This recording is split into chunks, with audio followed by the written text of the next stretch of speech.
ભારત સરકાર દ્વારા દેશના અનેક લોકો માટે ઘણી યોજનાઓ ચલાવવામાં આવે છે।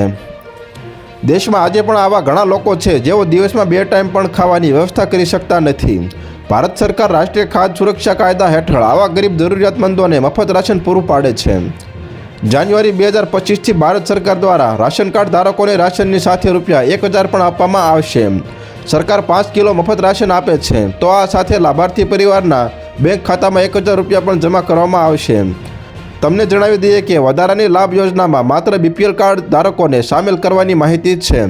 એવું કહેવામાં આવી રહ્યું છે કે એવા પરિવારો છે જેમાં કમાવનાર કોઈ નથી અથવા તેમની વાર્ષિક આવક ₹1 લાખથી ઓછી છે, આવા પરિવારોને રોકડ યોજનાના સામેલ કરવામાં આવશે।